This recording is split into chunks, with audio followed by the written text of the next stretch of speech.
Bitou bush had arrived in Australia at Stockton, New South Wales by 1908, probably via ship's ballast water.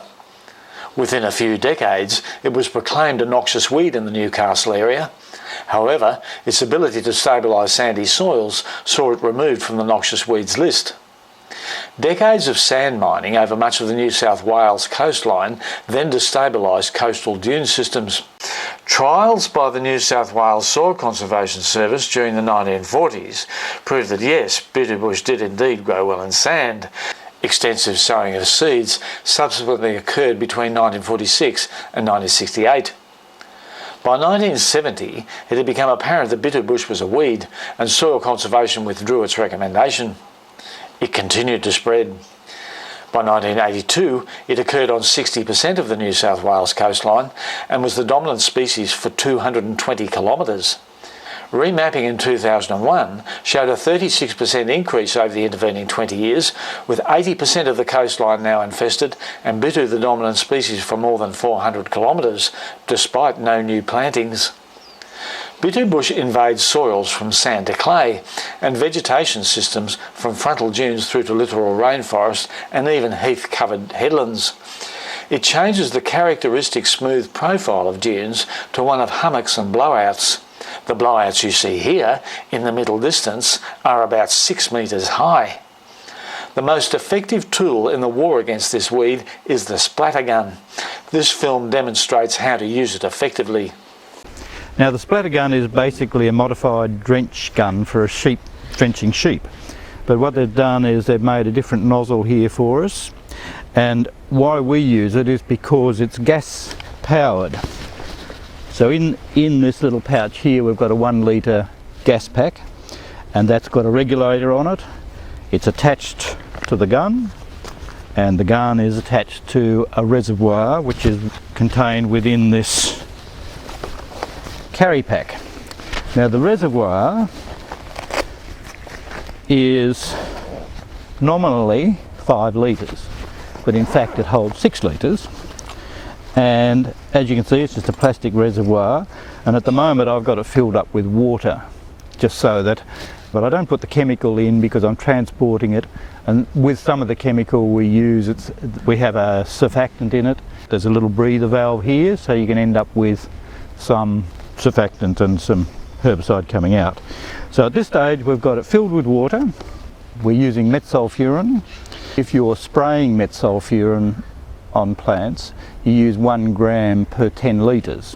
The splatter gun gives it a stream of droplets, quite large droplets, and because it has a penetrant and a surfactant on it, they stick to the leaves and cover the leaves very well, and you don't get any runoff.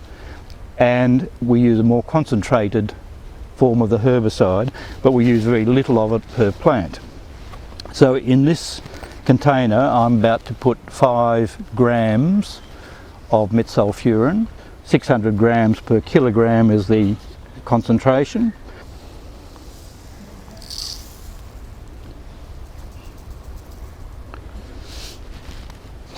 So that is 5 grams of metsulfuron, and that's enough to do a 5 litre backpack, and with a 5 litre backpack we can cover a very big area. If you put it in directly into there, sometimes it won't dissolve properly unless you agitate it, and it can clog up the splatter gun. So what I'm going to do is pour this into here, and you'll see I've got rubberized gloves. When you start to mix herbicides in a liquid form, you may get some splashing, but you can just use one of these to protect your face. So I'm just about to add some water to this.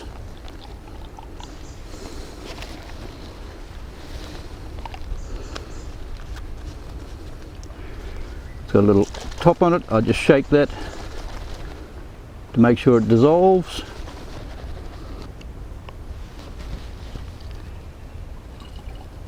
Pour the metsulfuron in. When you're splattering, you want to be able to see which plants you've done. So we use a red dye, which is a very concentrated dye, and we only use 2 millilitres per litre roughly. So it's not a critical amount. The other thing we're going to put in is a penetrant surfactant, and that helps it stick to the leaves and also helps it penetrate. And that's probably important at the moment because it's been very dry for the last 6 weeks, and in this area where you're getting a lot of salt spray onto the leaves, you get a build up of salt on the leaves, and so if it can be that the plant doesn't absorb the chemical very well, so the penetrant makes that much more effective, makes the herbicide more effective. So again, this is 2 mils per litre, so that's a 5 mil.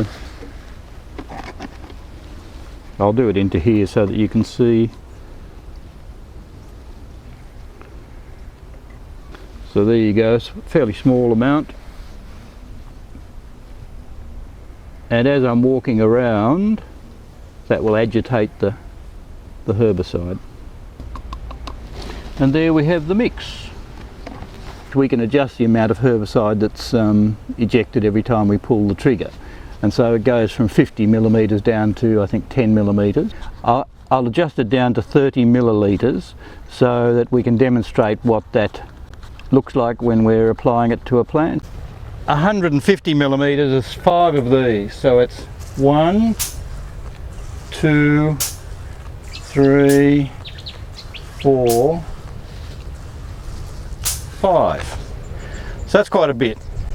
But the good thing about this, the splatter gun, is I can be pretty accurate. If you can see here, you've got the acacia growing and the Bitou bush growing. What I do is I walk around just having a look to see if there's an area where all I can see is Bitou bush, and I'm pretty happy that I could hit at this angle all that Bitou bush, and I probably only need to go 60 mil, I reckon. So I've got a bit of a breeze blowing, but it's not going to blow back.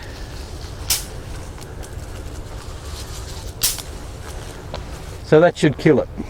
We can do, you know, maybe half a hectare with this in a day, and then come back in, you know, 6 weeks, 2 months time.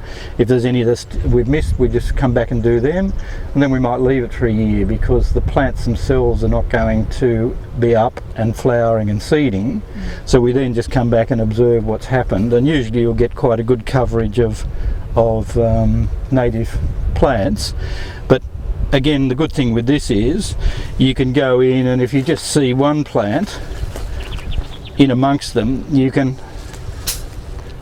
do that, and that's all you need to do to kill that plant. So that was about 50 mil I just used there.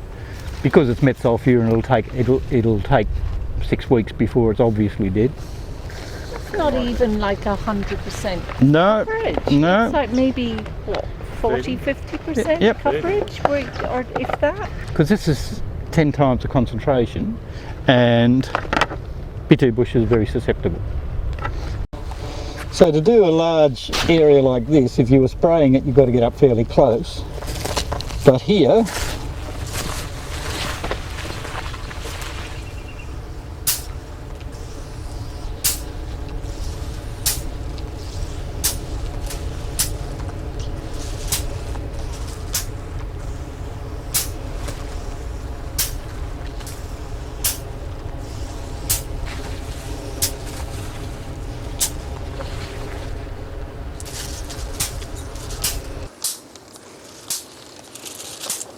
okay, so I'm just going to go up the other side now.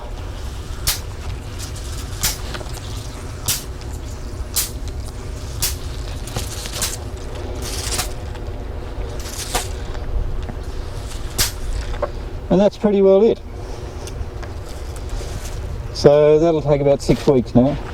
As far as I know, we were the first to use it on Bitou bush, but it was being quite commonly used on lantana further north.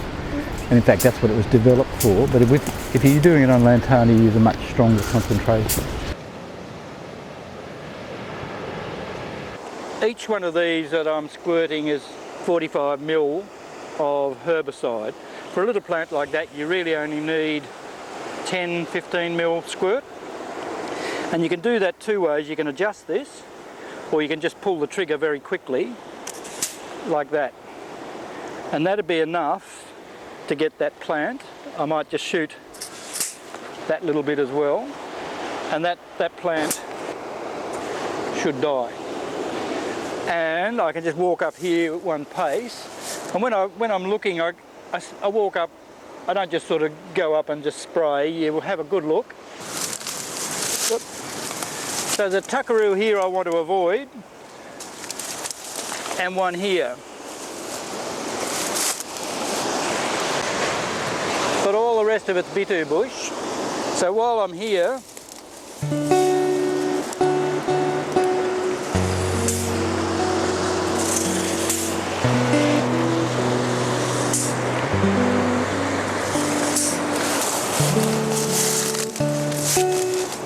and it's good to stand a bit away because you can get a bit of better spray. Yep.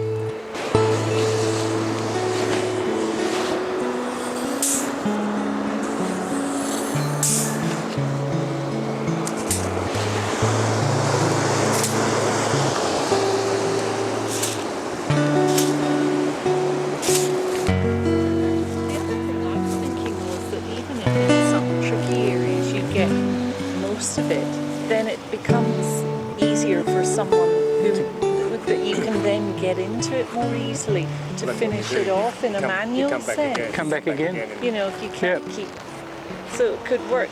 You know, both methods could complement each other, but this is definitely a lot more. Well, we've been through here. This is probably this will be the third time we've worked through here. This was all Bitou bush.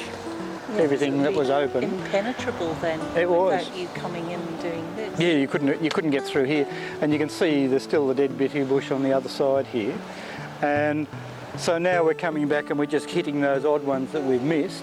It's an old one that's been poisoned. There's a young one come up. You could probably get in there and pull that, but if you just come to maybe here. And then just try and get it. There's a tuckaroo behind, so you're going to go in a line there. That's it. And I reckon that'll get it. Yep. And you could just get those couple of leaves up there, and those few in here. So there's a little group there. This lot, and there's one up there. So I'll just show. I'll just show you this one. So what I do with that one? I see. Yes. That's like that, and then just go like that. Now do I have to stand back a little bit there for that one, yep. So originally this whole slope was this high in Bitou bush 2 years ago, and it was just a green, I'll show you the photos, it was just a green rolling mass of Bitou.